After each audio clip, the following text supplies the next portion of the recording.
अध्याय 11 the copper cylinder. तांबे का यंत्र। धातु की सीढ़ियां ठंडी थीं। कबीर और अदिति धीरे धीरे नीचे उतर रहे थे। ऊपर मंदिर की गूंज अब भी सुनाई दे रही थी, लेकिन जैसे जैसे वे नीचे जा रहे थे वो आवाज बदलती जा रही थी। पत्थर की प्राकृतिक गूंज अब धातु की हॉलो रेजोनेंस में बदल रही थी। ये इम्पॉसिबल है, कबीर ने धीमी आवाज में कहा। अदिति कुछ नहीं बोली। उसकी आंखें हर चीज को एब्जॉर्ब कर रही थीं। सीढ़ियां खत्म हुई और उनके सामने वो कॉरिडोर खुल गया। सीधा, लंबा और अजीब तरह से साफ। दीवारें स्मूथ मेटालिक थीं, किसी आधुनिक एलॉय जैसी, लेकिन उन पर हल्के हल्के एनग्रेव्ड पैटर्न्स थे, जैसे देखने में प्राचीन लगते थे, जैसे किसी ने पुराने मंत्रों को फ्यूचरिस्टिक मशीन में कार्व कर दिया हो। दोनों कुछ सेकंड तक वहीं खड़े रहे। पीछे अंधेरा, सामने अनजान रास्ता। अब वापस जाने का ऑप्शन नहीं है, कबीर ने कहा। अदिति ने हल्का सा सिर हिलाया। हम पहले ही बहुत दूर आ चुके हैं। वे कॉरिडोर में आगे बढ़े। हर कदम की आवाज़ दीवारों से टकराकर लौट रही थी, लेकिन एको बिल्कुल कंट्रोल्ड था, जैसे ये जगह खुद साउंड को एब्जॉर्ब और गाइड कर रही हो। कुछ मीटर आगे दीवारों में हल्की रोशनी अपने आप जल उठी। ये मोशन सेंसिंग है, कबीर ने कहा। अदिति ने धीमी आवाज में जवाब दिया, या प्रेजेंस सेंसिंग। दोनों के बीच फिर सन्नाटा छा गया। कॉरिडोर धीरे धीरे एक बड़े चेंबर में खुल गया।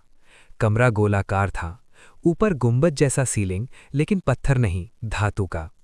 और उसके बीच एक पेडेस्टल। कबीर की सांस रुक गई। ये वॉल्ट है। अदिति धीरे धीरे आगे बढ़ी। उसके कदम बेहद सावधान थे।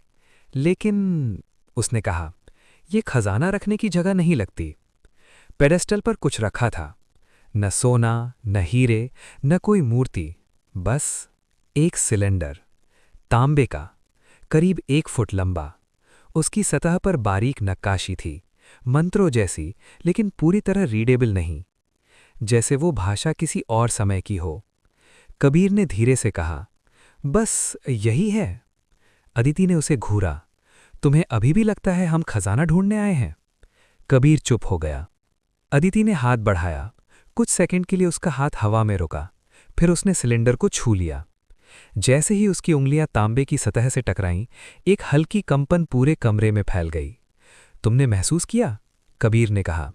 अदिति ने धीरे से सिर हिलाया। ये एक्टिव है। उसने सावधानी से सिलेंडर उठाया। जैसे ही वो पेडेस्टल से अलग हुआ, कमरे की दीवारों पर उभरे पैटर्न्स हल्के हल्के चमकने लगे। नीली रोशनी धीरे धीरे पल्स करती हुई। कबीर का दिल तेज हो गया। ये रिएक्ट कर रहा है। अदिति ने सिलेंडर को ध्यान से देखा।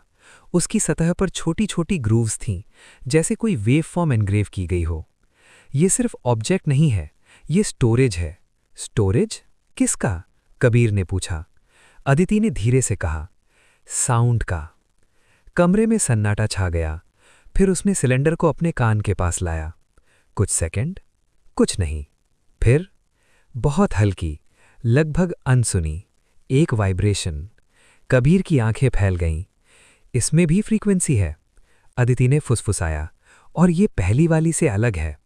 कबीर के दिमाग में अचानक एक ख्याल आया, मतलब मल्टीपल कीज। अदिति ने उसकी ओर देखा, या मल्टीपल वेपन्स। दोनों के बीच हवा भारी हो गई। तभी कॉरिडोर की दिशा से एक हल्की आवाज आई, कदमों की। कबीर तुरंत मुड़ा। तुमने सुना? अदिति ने सिलेंडर कसकर पकड़ लिया। कुछ सेकंड तक सन्नाटा रहा। फिर धातु पर जूतों की साफ आवाज गूंजी, टिक टिक टिक, धीरे लेकिन स्टेडी। कबीर का दिल जोर से धड़कने लगा। वे नीचे आ गए। अदिति की सांस अटक गई। इम्पॉसिबल, उन्हें एंट्रेंस नहीं मिलना चाहिए था। आवाज अब और साफ हो गई, और फिर कॉरिडोर के अंधेरे में एक हल्की रोशनी दिखाई दी। टॉर्च, फिर दूसरी, फिर तीसरी, और उसके साथ एक आवाज, ठंडी, कॉन्फिडेंट और खतरनाक। मैं जानता था तुम लोग यहीं तक पहुंचोगे। कबीर का गला सूख आया। अदिति ने धीरे से पीछे हटते हुए कहा, काटल। रोशनी और करीब आई। अब सिलुएट साफ दिख रहे थे। हथियार, टैक्टिकल गियर, और उनके बीच एक आदमी, बाकी सबसे अलग, धीरे धीरे चलता हुआ, जैसे उसे कोई जल्दी ना हो। तुमने हमारा काम आसान कर दिया, उसने कहा। कबीर और अदिति पीछे हटे, लेकिन उनके पीछे सिर्फ धातु की दीवार थी, कोई रास्ता नहीं, कोई बचाव नहीं।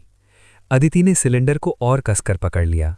उसकी उंगलियां हल्का हल्का कांप रही थीं। और तभी सिलेंडर के अंदर से वही हल्की वाइब्रेशन फिर उठी, इस बार थोड़ी तेज, जैसे वो भी आने वाले खतरे को महसूस कर रहा हो।